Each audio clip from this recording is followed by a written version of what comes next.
po ay dating protestante. Since birth, ako po ay Seventh-day Adventist. Buo ko pong pamilya ay protestante po kami. Dahil nais po naming makita ang katotohanan at kung saan po ang tunay na kaligtasan. Ang sabi po ng aming pastor sa Sabadista, narito ang tunay na kaligtasan. Ngayon, ang nanay ko po na-challenge po, sabi niya, nasaan ba ang tunay na kaligtasan? Naririto nga ba sa aming sinasamahan na simbahan namin, ang Sabadista? Para po, nakita po namin, lumabas po kami sa aming simbahan na Sabadista. Hinanap po namin kung saan po yung tunay na kaligtasan, ang tunay na daan. Lumabas po kami, nagpunta po kami sa Iglesia ni Cristo. Sa kakahanap po namin, tunay nga na pag kayo ay kumato, kayo pagbubuksan. Kapag hinanap po ninyo at inyong matatagpuan, ganun po ang nangyari sa amin. Kaya masasabi ko po, ang Katoliko, ang tunay na daan, ang tunay na kaligtasan, kung bubuksan lang ninyo ang iyong puso at pag-aaralan nyo ang pananampalatayang Katoliko at masasabi ninyo na naririto ang tunay na kaligtasan. Si Sister ang buhay na testamento na kung talagang hanapin ang tunay na iglesia, kasama ang panalangin, ito talaga'y matuklasan. At kaya'y niyakap niya at sa kanyang pamilya ang simbahang Katoliko. Imagine, ipinanganak na Seventh-day Adventist. Di basta-basta Seventh-day Adventist, grabe ang pag-brainwash niyan. Seventh-day Adventist, tulad yan sa iglesia ni Kristong Tatag ni Felix Manalo. Kaya nga si Felix Manalo doon natuto paano ipag-chop-chop yung mga aklat Katoliko. Then, dumaan siya sila sa iglesia ni Manalo, na iglesia ni Kristo. Then, sa Saksi ni Jehovah, paano naging Katoliko? Samahan ninyo ako. Kasi manalingan, pag palaging inulit-ulit ay magmukha talagang katotohanan para sa ating mga kapatid na kulang ang kaalaman. Ang pagkadaya ay maranasan sa iba't ibang paraan. Pero napakasakit pag madaya tayo sa pananampalataya. Dahil nanganib pati ang ating kaluluwa. Viva Cristo Rey! Pro Dio et Ecclesia! Kumusta? Welcome sa lahat nating mga suking taga-subaybay, sa mga bago pa lang, at sa mga suki natin, huwag kalimutan na pindutin ang like sa ating live at huwag din kalimutang mag-subscribe at pindutin ang bell button para updated kayo, mag-comment at i-share ninyo mga kapatid. No? Sa lahat natin mga taga-subaybay, Katoliko man at hindi Katoliko, welcome po. No? Di basta-basta mga kapatid. Isang SDA, ipinanganak na SDA. Pagkatapos, naging INC. Grabe ang pag-brainwash sa mga siktang yan. Pagkatapos, naging Saksi ni Jehovah. Ito kasi, SDA, Iglesia, Saksi ni Jehovah, walang pagkakaiba yan. Sila talaga ang nagtuturo na ang Santo Papa ay katuparan daw sa halimaw na may dalang numero 666. Pero makita natin dito na talagang inahanap ni Sister at sa kanyang pamilya ang tunay na iglesia at ito'y nakita nila, ang simbahang Katoliko. Okay, acknowledge muna natin ang mga suking taga-subaybay natin. Si Jerry Carino, si Papa Enoch Alberto Realista, si kapatid na Ferds Pasione, si Alberto Realista, Sir Rick, si Recami Apiedad, si Alberto Realista. Hindi totoo ang INC, ay natural. Tatag ni Felix Manalo, lalo na ang Seventh-day Adventist, tatag ni Ellen Goldwine. Ang Saksi ni Jehovah, tatag ni Saksi ni Jehovah, Charles Taze Rosel, di po ba? Si Emmanuel Gonzales, St. Oscar Romero, at sa lahat natin mga kapatid na sumusubaybay ngayon, si kapatid na ah, Renato Alado Jr., si Emerson Retisa Makintora, at sa lahat na mga sumusubaybay, si Akin Eusebio sa Pampanga, si Simply I Love Philippines dyan sa Bulacan. Okay, din natin pa tatagalin pa mga kapatid, no? Ito ang testimony sa isang napaka-antay katoliko talaga, Seventh-day Adventist. Grabe, no? Grabe propaganda ng Seventh-day Adventist. Kung mapansin ninyo, sila ang napakaingay ngayon kumpara sa INC, no?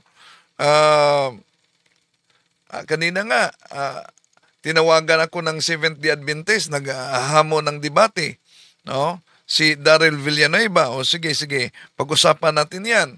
Tinawagan ako kanina. So, di basta-basta ang pinanggalingan nila dahil grabe talaga ang pagbrinwas sa mga kaanib. At maraming mga kapatid nating Seventh-day Adventist na ang akala nila, yung inaniba nila na Seventh-day Adventist ay tama na. Biktima lang sila.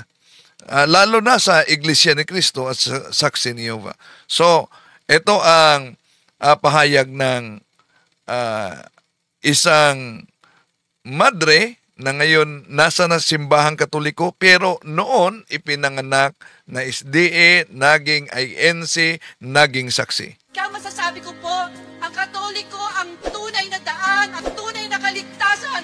Kung bubuksan lang ninyo ang iyong puso at pag-aaralan nyo ang pananampalatayang Katoliko at masasabi ninyo na naririto ang tunay na kaligtasan. Ako po ay dating protestante. Since birth, ako po ay Seventh-day Adventist. Buo ko pong pamilya ay protestante po kami. Dahil nais po naming makita ang katotohanan at kung saan po ang tunay na kaligtasan.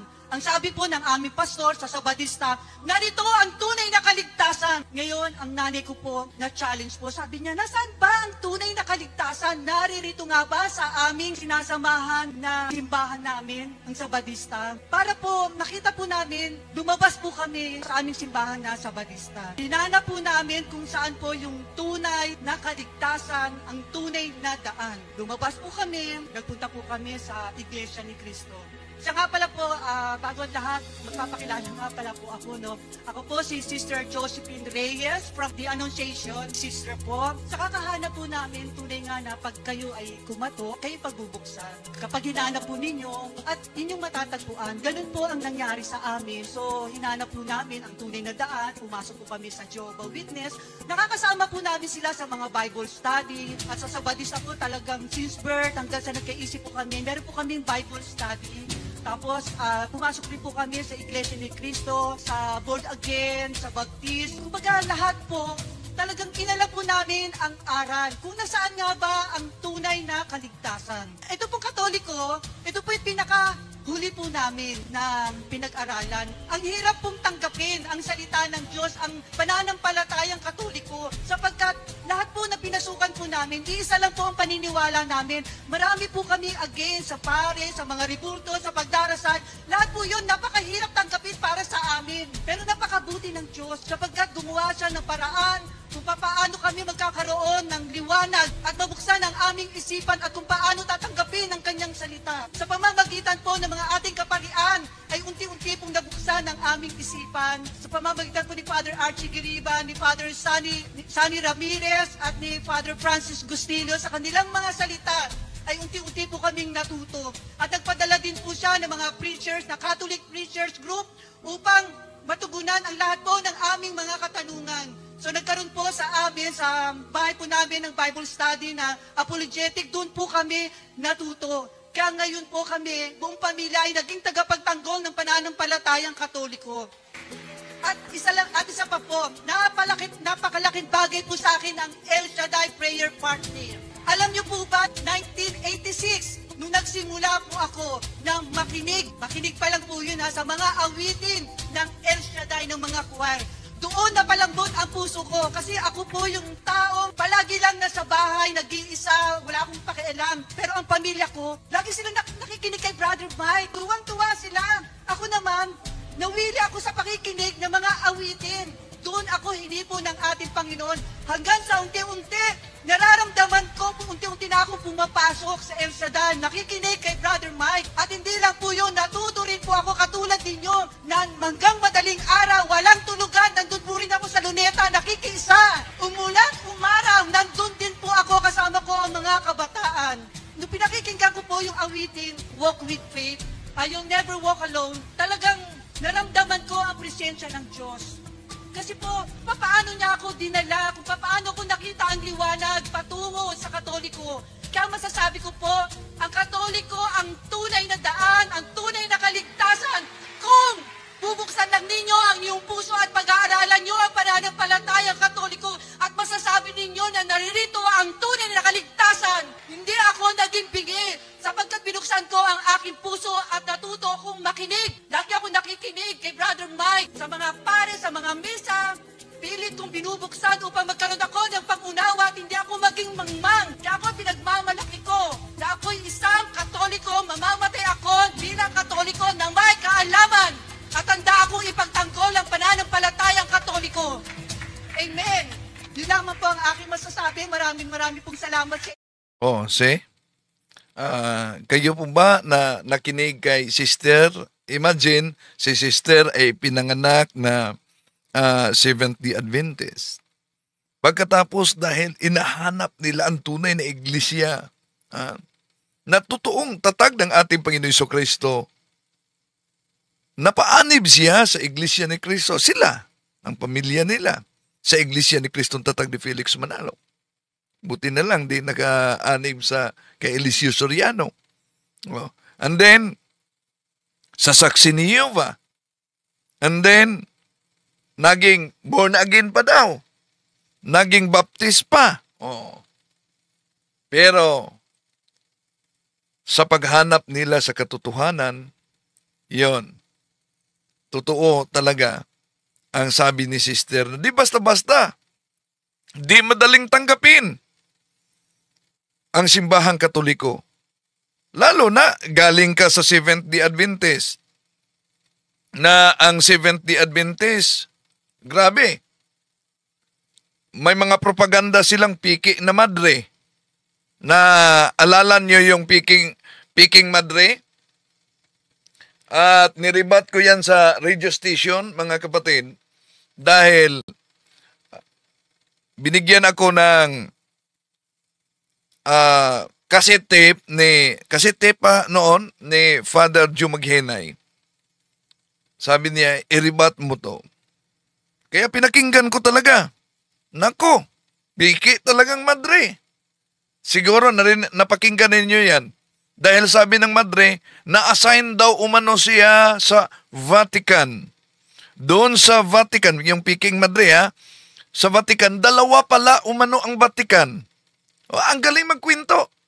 Merong Vatican I, merong Vatican II.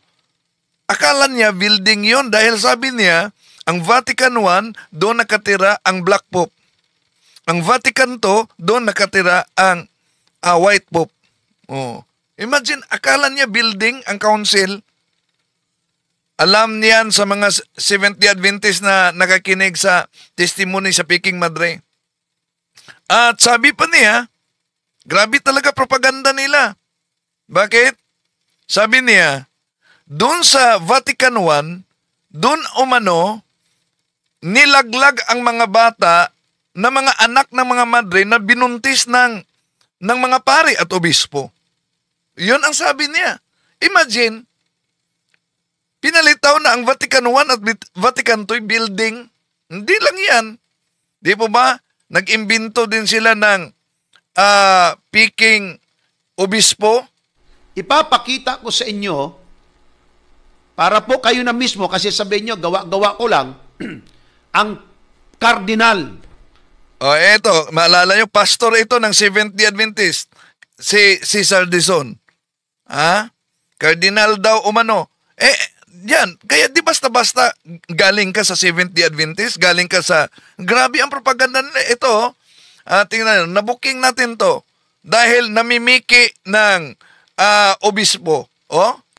Ipapakita ko sa inyo Para po kayo na mismo, kasi sabihin nyo, gawa-gawa ko lang, ang kardinal mismo. Oh, gawa-gawa talaga, ha? Ito, palikin natin mga kapatid. O bishop ay naghamon sa inyo, sa akin, sa ating lahat.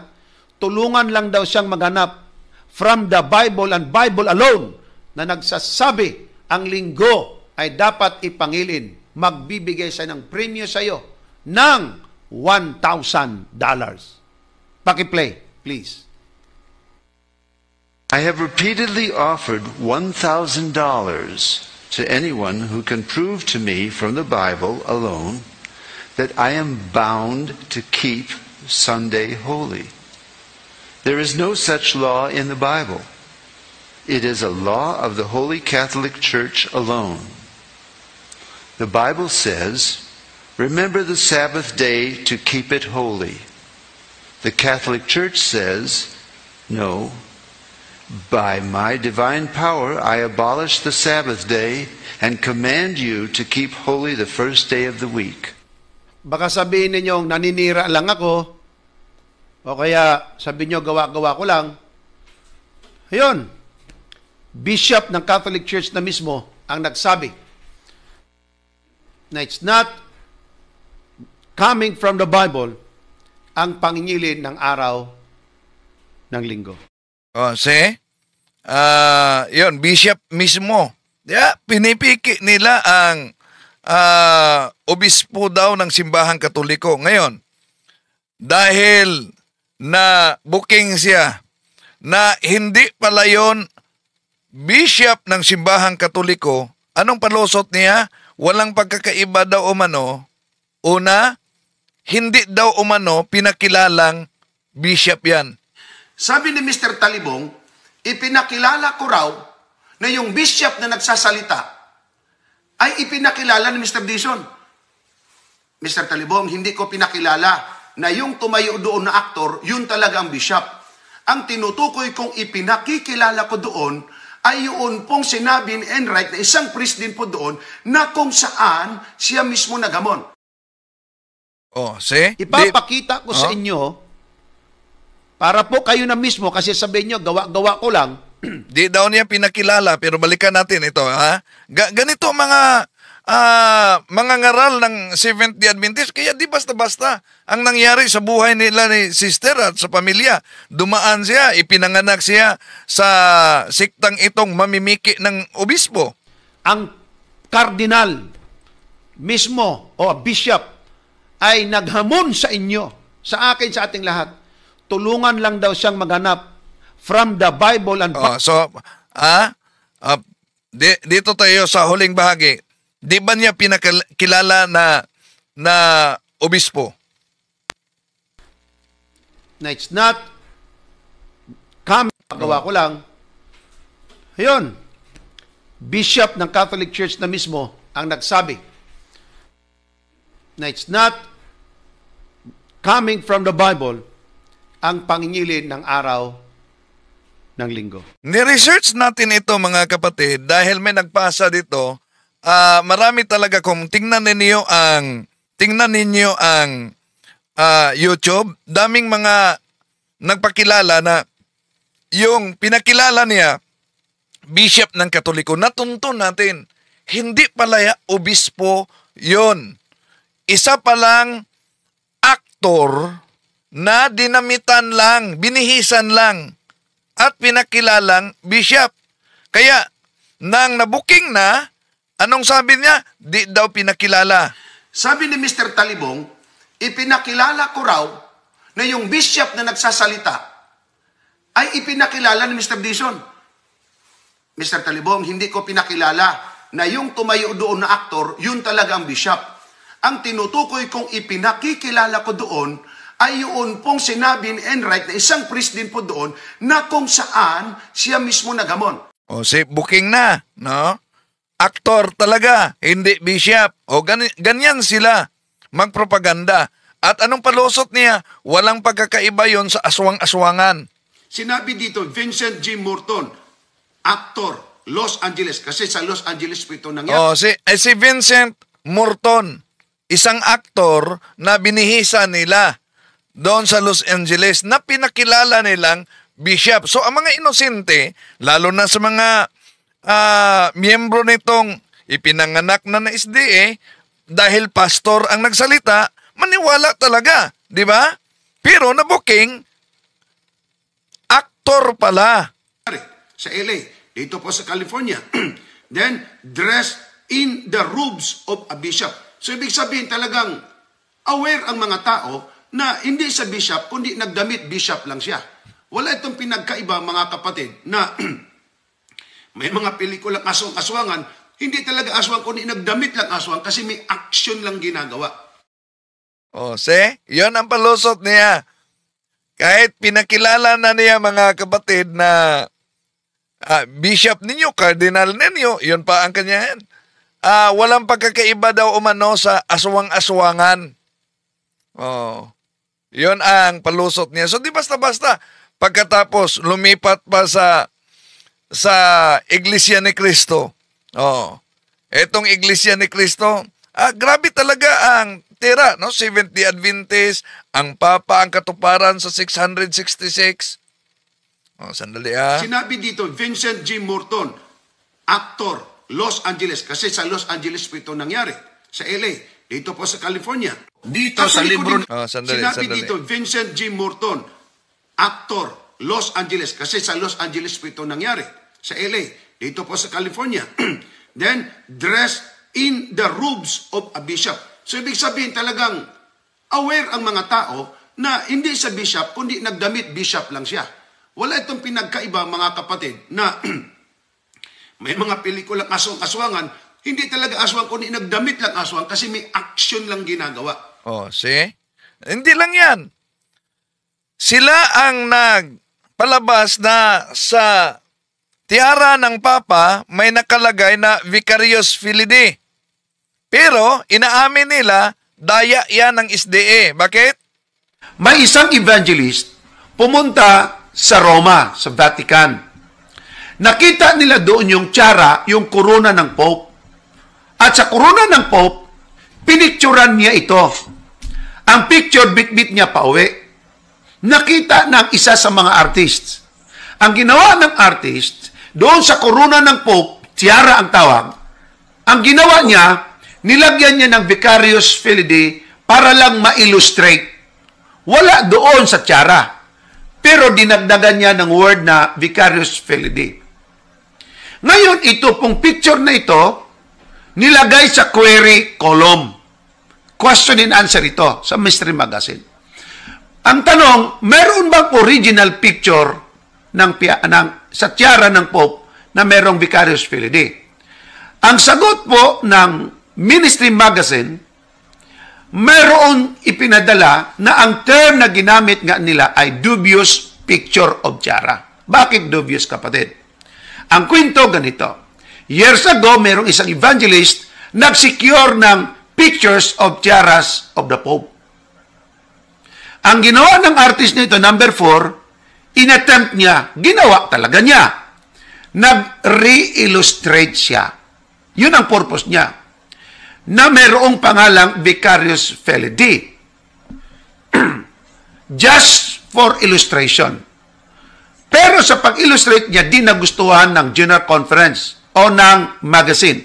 Kasi ang picture altered. Anong ibig sabihin ng altered? Dinagdagan. Hindi na yung original. Nabago ngayon. Sinadmit niya ito. Ang ginawa ng magazine, ng Ministry Magazine, I would say, nagkaroon sila ng personal examination sa tiara, picture.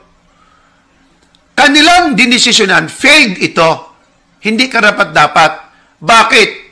To disclose sa picture na may Vicarious Filii. Kasi wala naman talaga sa picture. Na ngayon, hindi natin yan inilalayo, mga kapatid, mga kaibigan. Hindi po natin yan itinatanggi. Yan, di ba? Inaamin na sila lang pala sa SDA ang naglagay ng Vicarious Filii diyan sa tiara, mga kapatid. Sila lang. Yung SDA. Ginamit yan ng saksi ni Jehovah At ginamit din yan ng Iglesia ni Cristo. Oh. Yung Vicarious Filii. No? So, di basta-basta ang desisyon sa pamilya nila ni sister. Kaya nga, may panawagan sila si sister na sa mga Katoliko, dapat di lang sapat maging Katoliko ka, dapat may alam ka. Alam at handa mong ipaglaban ang pananampalataya. Dahil sa Acts and Decrees of Second Plenary Council of the Philippines, napakalinaw yan. Acts and Decrees of Second Plenary Council of the Philippines, pahina 80-81, paragraph 222. We must today be willing and able to defend our teachings in public fora. So, yun mga kapatid. Okay. Balikan natin ang testimony ni sister, no, sa panawagan niya. Di sapat na basta Katoliko ka, dapat alam mo ang pananampalataya mo. Kaya masasabi ko po, ang Katoliko ang tunay na daan, ang tunay na kaligtasan. Kung bubuksan lang ninyo ang iyong puso at pag-aaralan nyo ang pananampalatayang Katoliko at masasabi ninyo na naririto ang tunay na kaligtasan. Ako po ay dating protestante. Since birth, ako po ay 7-day Adventist. Buo ko pong pamilya ay protestante po kami. Dahil nais po naming makita ang katotohanan at kung saan po ang tunay na kaligtasan. Ang sabi po ng aming pastor sa Sabadista, narito ang tunay na kaligtasan. Ngayon, ang nanay ko po na-challenge po, sabi niya, nasaan ba ang tunay na kaligtasan? Naririto nga ba sa aming sinasamahan na simbahan namin, ang Sabadista? Para po makita po namin, lumabas po kami sa aming simbahan na Sabadista. Hinanap po namin kung saan po yung tunay na kaligtasan, ang tunay na daan. Lumabas po kami, nagpunta po kami sa Iglesia ni Cristo. Siya nga pala po, bago ang lahat, magpapakilala nga pala po ako, no? Ako po si Sister Josephine Reyes from the Annunciation, sister po. Sa kakahanap po namin, tunay nga na pag kayo ay kumato, kayo pagbubuksan. Kapag hinanap po ninyo at inyong matatagpuan, ganun po ang nangyari sa amin. So, hinanap po namin ang tunay na daan, pumasok po kami sa Jehovah's Witness. Nakakasama po namin sila sa mga Bible study. At sa Sabadista po talagang since birth, hanggang sa nagkaisip po kami, meron po kaming Bible study. Tapos, pumasok din po kami sa Iglesia ni Cristo, sa Born Again, sa Baptist. Kumbaga, lahat po, talagang inala po namin ang aral. Kung nasaan nga ba ang tunay na kaligtasan. Ito pong Katoliko, ito po yung pinakahuli po namin ng pinag-aralan. Ang hirap pong tanggapin ang salita ng Diyos, ang pananampalatayang Katoliko, sapagkat lahat po na pinasukan po namin, iisa lang po ang paniniwala namin. Marami po kami against sa pare, sa mga ribulto, sa pagdarasal. Lahat po yun, napakahirap tanggapin para sa amin. Pero napakabuti ng Diyos, sapagkat gumawa siya ng paraan kung paano kami magkakaroon ng liwanag at mabuksan ang aming isipan at kung paano tatanggapin ang kanyang salita. Sa pamamagitan po ng mga ating kaparian, ay unti-unti pong nabuksan ang aming isipan. Sa pamamagitan po ni Father Archie Giriba, ni Father Sunny Ramirez, at ni Father Francis Gustilo, sa kanilang mga salita, ay unti-unti po kaming natuto. At nagpadala din po siya ng mga preachers, na Catholic Preachers Group, upang matugunan ang lahat po ng aming mga katanungan. So nagkaroon po sa amin, sa bahay po namin ng Bible study na apologetic, doon po kami natuto. Kaya ngayon po kami, buong pamilya ay naging tagapagtanggol ng pananampalatayang Katoliko. At isa pa po, napakalaking bagay po sa akin ang El Shaddai Prayer Party. Alam niyo po ba, 1986, nung nagsimula po ako ng makinig pa lang po yun sa mga awitin ng El Shaddai ng mga choir. Doon napalambot ang puso ko kasi ako po yung taong palagi lang nasa bahay, nag-iisa, wala akong pakialam. Pero ang pamilya ko, lagi silang nakikinig kay Brother Mike. Tuwang-tuwa sila.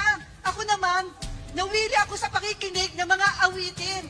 Doon ako hinipo ng ating Panginoon hanggang sa unti-unti. Nararamdaman ko kung unti-unti na akong pumapasok sa El Shaddai, nakikinig kay Brother Mike. At hindi lang po yun, natuto rin po ako katulad ninyo na hanggang madaling araw, walang tulugan, nandun po rin ako sa luneta, nakikiisa. Umulan, umaraw, nandun din po ako, kasama ko ang mga kabataan.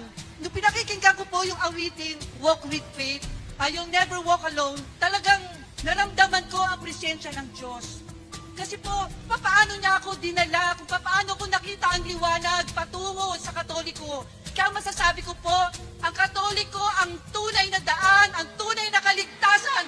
Kung bubuksan lang ninyo ang iyong puso at pag-aaralan nyo ang pananampalatayang Katoliko at masasabi ninyo na naririto ang tunay na kaligtasan. Hindi ako naging bingi sapagkat binuksan ko ang aking puso at natuto akong makinig. Lagi ako nakikinig kay Brother Mike sa mga pare, sa mga misa.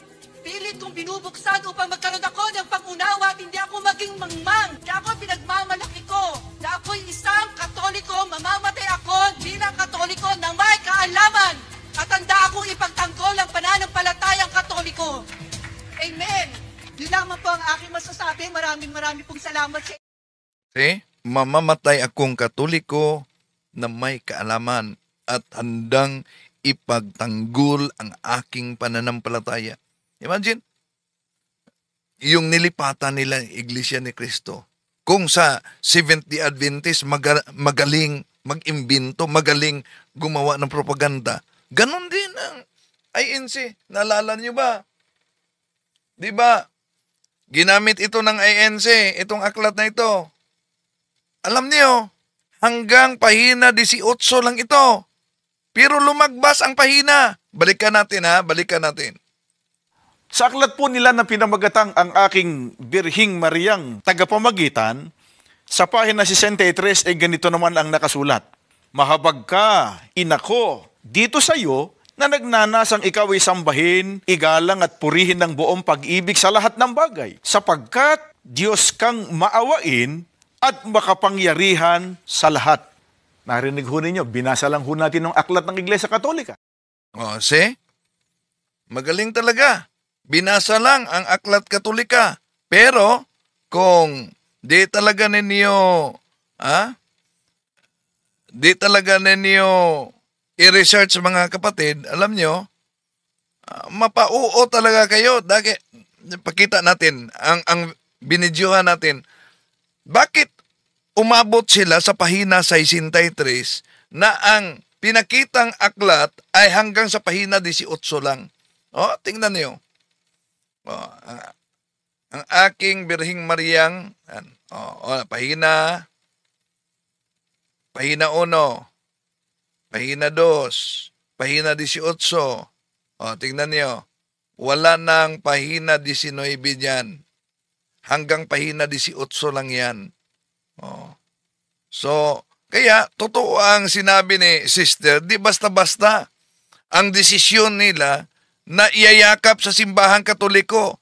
Lalo na itong mga nilipatan kung saan galing sa Seventh-day Adventist and then lumipat sa Iglesia ni Cristo, napakagaling talaga sa propaganda laban sa pananampalataya ng simbahang Katoliko. Pero panalangin natin sila mga kapatid. Ipanalangin natin dahil ang akala talaga nila, yung inaniba nila, ay tunay na. To make his message known is our responsibility.